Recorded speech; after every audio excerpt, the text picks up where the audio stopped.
Okay,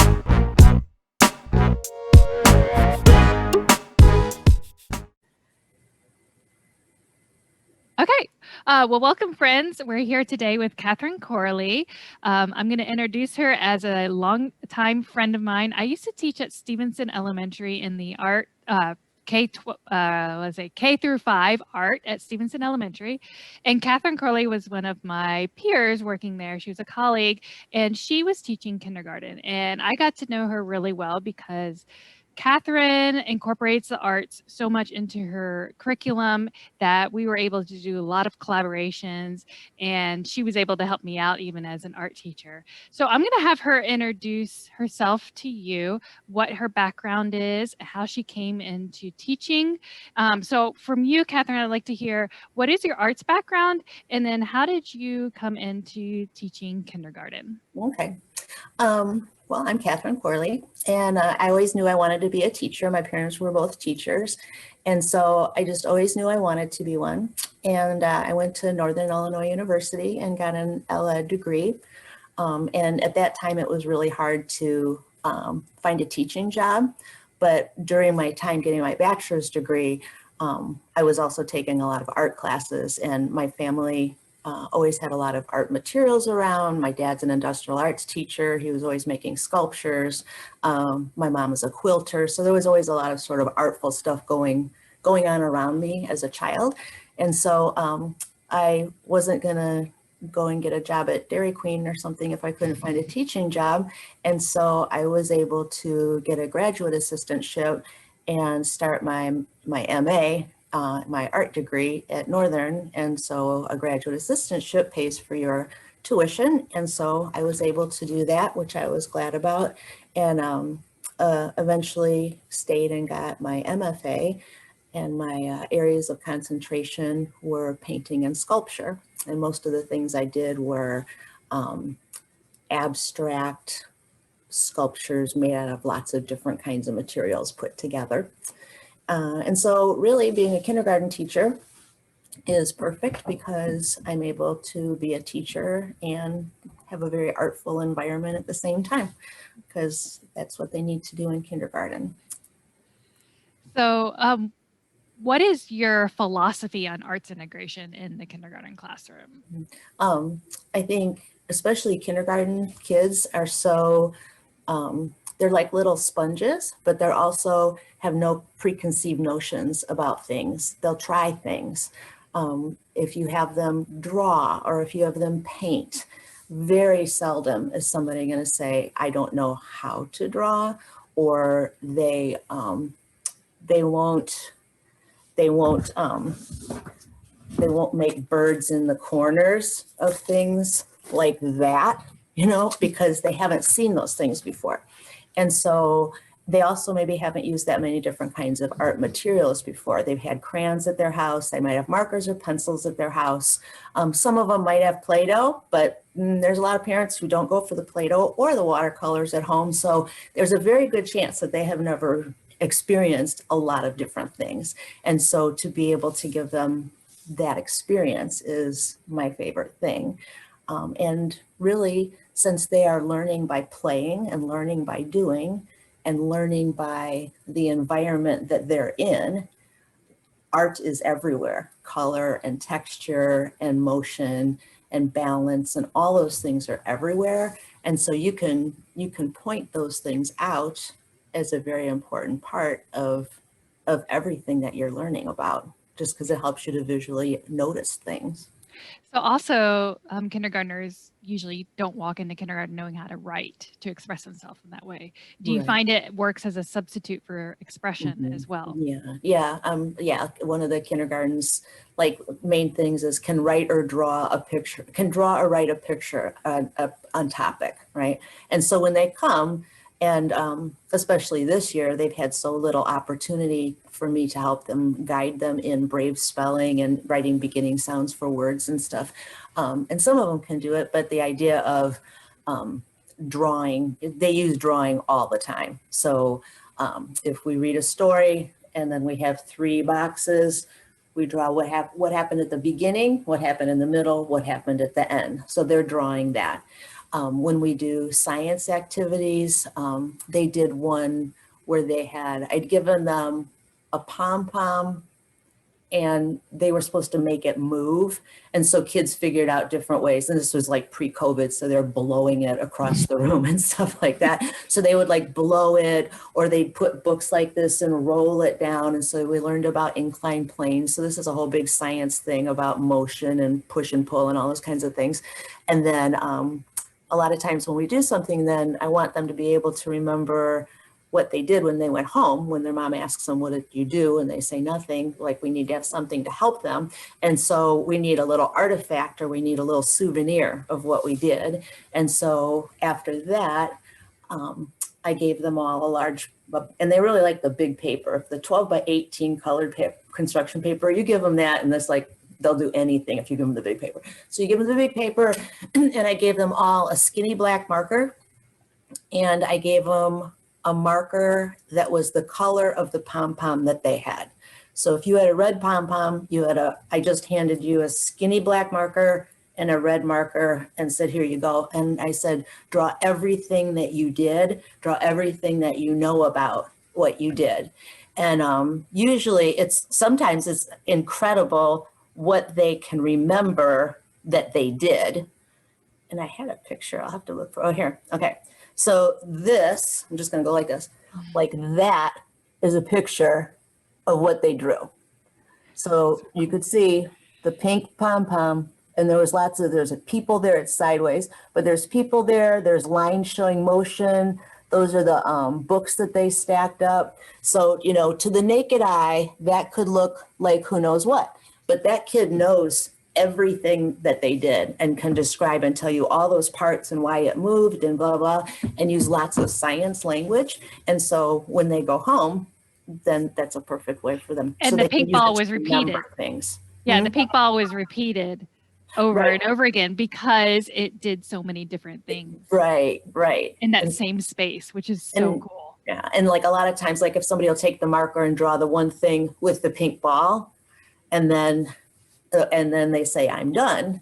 The company line in my room is, smart people are never bored. So smart people are never bored. So if we're doing it for this much time, then smart people are never bored. What else can you do? I know you can do more things about what happened with your markers, and just walk away and encourage them to continue.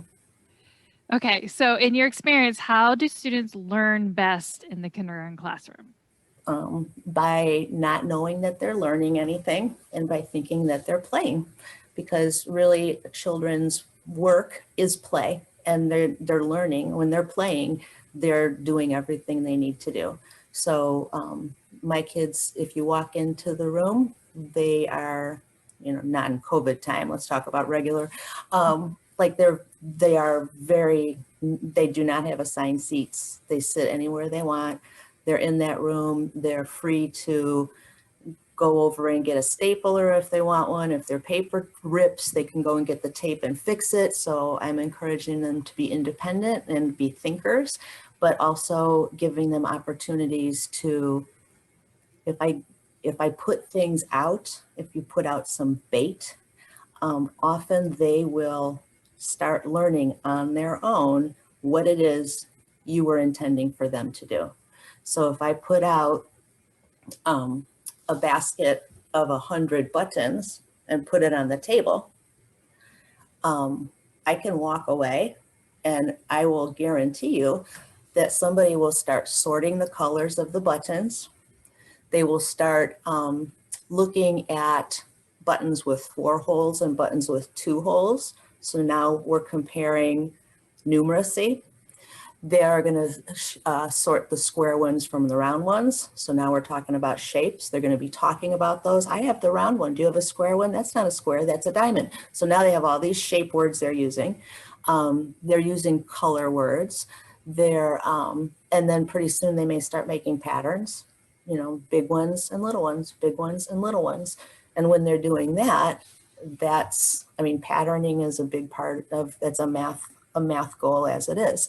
So most of the time they will they will learn what you want them to learn. And especially if you give them a playful way to do it. Like with writing, if you want them to write and you want them to be excited about writing and you want them to be able to want to express themselves, if you give them just a piece of paper, that's not so engaging. But a lot of times I'll take paper and just like fold colored paper and put white in there and staple it and make like little books like this big and say, here, why don't you make a book about colors? Or why don't you make a book about dogs? That's a cool thing, is to make a little book and to draw little pictures. So they're going to want to make a little book. They're going to want to do the language that they're going to be doing what you're wanting them to practice. Can you make a book about the letter B? And they will. Yeah. So what I'm seeing is that you are making sure that the kids are using their own creativity rather than the teacher's creativity. Mm-hmm. And I think that that's one thing that it can be a downfall in education, is if it's so teacher directed, then the kids don't know how to think for themselves. Mm-hmm. and how to be creative on their own, or how to problem solve on their own. And that's the one thing I loved about teaching your students, is that they could direct the play. They could direct themselves into their own creativity rather than the teacher asking the teacher, what should I do next? What should I do next? Like, what are the directions? Mm-hmm. And I mean, there are some things in the world that we need to have directions for. But, you know, the idea of having them make an art project where we cut out a circle and we put it here, and then I trace this and do this, and, you know, I have mine and they're supposed to make it. And it, to me, I'm not sure what that's teaching them. It may be some fine motor thing. We could maybe sell it for fine motor or for following directions, but there's probably a lot of other ways you could do following directions better. Right. And I just think there's so many things that they've never, you know, if you use art ideas, it kind of just opens you up to having them have opportunities to explore things that they would never do otherwise. Mm-hmm. And one thing I was thinking of is, and I do this every year when it snows, and luckily it did snow a little bit before break. And so I usually give them a little bowl or a plate and a plastic spoon, and I don't say anything at all. And so we went outside, and they had their bowl. They have a plate and a spoon. And they said, what are we doing? What are we doing? And I said, well, I don't know. I guess you guys will figure out what you want to do. And so then pretty soon they started scooping up the snow, and it was in their plate. And then I told them that it was time to go in. And one of them dumped their snow. And I said, what'd you do? And they said, I dumped my snow. And I said, why? And he said, because we're going inside. And I said, oh no, we're going to take the snow in with us. And so all the other kids went over there and helped the kid to get more snow on his thing. So first of all, the idea of bringing a bowl of snow in the house, I'm going to tell you 95% of those kids never brought a bowl of snow into the house, just because why would you do that? And so they did. And then when they sat down, I opened up watercolors and let them, and they were just sitting there, and I put the watercolors or the paints next to them. And one of them said, why do we have paint? And I said, I don't know, I guess we'll see. And then they said, I need water. We need water for the paint. And I said, no, you don't. And pretty soon they started noticing that the snow was melting. And then they figured out, oh, the snow is going to make water. And like, look how she put snow in all the little cups. So they painted their snow and learned a lot of things about snow and crystals and color mixing and how it melted. And we put their painted snow, after it was really painted, we put it on a white piece of paper and left it over the weekend. So the water eventually evaporated all the way out and only the paint was left. And so cool. Like, what a fun thing. Oh my gosh. That's awesome. Very fun. Okay, so I'm going to pivot over to we're learning about illustrators and authors and how books can inspire your classroom. And Mhm. so I was going to ask, what was some of your favorite authors and illustrators for children's books? Like, every what should every pre-K through third grade teacher know about, like, and what should they use in their What do they classroom? use? Well, I have some of my favorites are here, and some of them are just great authors and artists or storytellers. And I think that illustrations in a book make a really big difference as to how much that child is going to remember about the book, because they can hear the words, but I think the pictures are as important in conveying the emotions and the things that are happening in the book to the child. So one book that I really like is, well, like everybody knows about like Eric Carle, because the Very Hungry Caterpillar, and that's all, famous and stuff like that. But for them, it's interesting. They'll remember, because we usually do this, if you look carefully, how he makes his paint. And there's a YouTube video that shows Eric Carle making the paper. And so he makes that paper and then cuts it into shapes. And the shapes are really quite basic. So for kids, like we made Eric Carle paper before they left. So they just all have paper, and I go and squirt, squirt, squirt, and they make paper, and then we all share the paper, and we can use it for lots of different things. So, and in his books, we talk about how they can make textures. And this is cool because the very busy spider, like if you're an LED major, you know all about Eric Carle, but the very busy spider is cool because the spider web is raised. And that's because he made it so blind kids could enjoy the book. So if you didn't know that, that's really cool. And also, if you look here, how that's spattered. And I always think that that's encouraging for kids. I always try to point out how they make things. How do you think they did this? Do you think this is paint or crayons, like those kinds of things? And then Leo Leone it's a lot the same as Eric Carle because they're really good friends, but he does things where he makes paper and puts it together too, but in a softer, maybe a little more gentle way. So we talk about, we could do author studies about that. We can know that we can identify authors and illustrators by a collection of a body of work and compare and contrast those things. Those are a big part of our author studies. We can compare different authors, their styles, and how the illustrations are different as well. Another one, like Lois Ehlert, is a good one. Lois Ehlert does a lot of things, and her stuff is all like really flat, like it's flat colors. And so that's an easy thing for kids to look at and think, oh, I could make a fish like that because it doesn't really even look like a real fish. I mean, there's lots of different fish in here. And so if you just give them a whole bunch of colors, they could make a fish. You could make a class book about it. And this one is a 1 green fish, 2 jumping fish. So you could give each child a number and maybe give the slowest, most meticulous worker the number 1 or 2 and not the number 12, so that they'll be able to do their happiest work. So making class books after looking at something and saying, oh, how could we do that? We could do that too.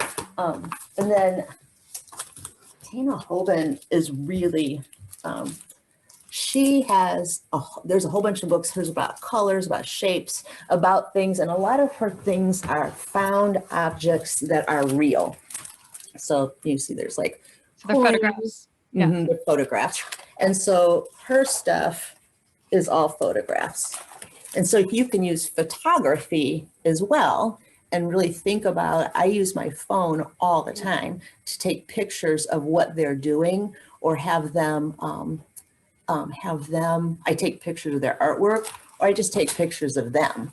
Take pictures of them holding up like 1 finger and have somebody else hold up 2 fingers. Take those pictures and then run them off on the Xerox machine, black and white, like maybe 4 up or half sheet, And then those then are our number line on the wall because it's them. So it's better than a number line I bought at the teacher store. Or we could put them all together and make everybody a book, a number book, and they could bring it home and all their friends are in their book. So they really, really like taking pictures of stuff that they've done, and then just put it on the copy machine. And I don't use color copy because it's a lot, but if you give them copies of things and colored pencils, a lot of them haven't used colored pencils before, or if you give them watercolors, but make sure they use a lot of water, they'll tint and color them, and they're really beautiful. Oh, okay. Can you describe your favorite art project that you do with your students, or you have done with your students? Probably some of my favorite things. I love that snow thing, and I love the paper thing, making paper, because we make paper a lot because we need a lot of different colors, and it's really fun to do. We do put newspaper down first on the tables, and another thing I tell my parents of my children when it's open house is that we're going to be playing in kindergarten, and we're going to be doing a lot of kindergarten work, and we're going to be outside, and we're going to be digging probably in dirt, and we're going to be using a lot of art materials, and we're going to, and so please, I'm not going to take any personal responsibility within reason for your kids' clothes. So send them in their work clothes because they are coming to work. And if it's school picture day or something, I get it, and I'll keep them clean. But I'm not going to, if a child is painting and happens to bend over to reach for something, and now they have a blue stripe across their body because it got on their shirt. I try really hard, like, not to make a huge big deal about it because I don't want to spoil the moment for that child, and then so The washable tempras are very forgiving. yeah, except for red. Red is tough. Red's tough. I try very hard for red. But one thing I know, another painting one that's you don't have to worry about is we paint with mud. So in the springtime when we're studying, how thawing and all those kinds of things, we go outside and get cups of mud and bring it into the classroom. And then they have brushes and big paper, and I usually give them some water, but they learn all kinds of things about, the soil and how it mixes with the water. And if you put more water and less soil, it makes a lighter color. But some of the mud pictures that they do are really, really cool. That's cool. They are very cool. And some of them I've laminated then because the mud, if it's too crusted up, I don't want it to get too fat, but most of it, it's really low, but it's definitely textural, and it's mud. So when it dries, it's going to crack off. And so some of them have been so cool that I have taken them and laminated them, and they look really cool laminated. Those look really cool laminated. And if they use things with leaves and like things where they're like collecting different kinds of leaves or things like that, and putting something on, when you laminate those things, when you laminate their stuff, it makes them really feel like whatever they did was really special. Cool. Okay. So what advice do you have for my students? They're pre-service teachers. They're preparing to teach pre-K through third grade. What advice would you have for them? Oh gosh, I guess just to trust yourself, because there's some reason that you want to teach little kids, and not a lot of people understand why you would want to teach little kids, because some people are way more comfortable with older children. So the idea of like hurting little kittens and trying to, have them be in a spot is really scary to some people, but it's not scary to you. So there's a reason why you're doing that. So whatever that reason is, just always trust yourself with that. And I think really try really hard to make as best of a relationship with their parents at the very beginning that you can, because when they walk into your room on the very first day, especially pre-K or kindergarten, that's going to be their first experience with school at all. And if mom and dad feel comfortable with that person and think that person is good, then I'm going to feel comfortable with that person. So I think it's really important to to make sure that everybody knows you're going to keep their kids safe and happy. But then I think not to be afraid to let them make mistakes, and not to be afraid to wait and let them figure out things on their own, and try not to have too many rules. And if there are rules, there are things that come up during a day and it's a problem in the room. And so if we have a little meeting and talk about, you know, something was going wrong with whatever it was, that we sit and talk about it and we figure it out as a kind of a classroom family. And then we come upon a decision about what we need to do about it. So I try to think of my classroom as more of like a ladder on the side. So I'm in the ladder, but the kids are in the ladder too. And not so much like a ladder like this, like I'm at the top of the ladder and the kids are underneath, because we're all kind of sharing that space. And even though they're 5, they still need as much respect as somebody who's 35.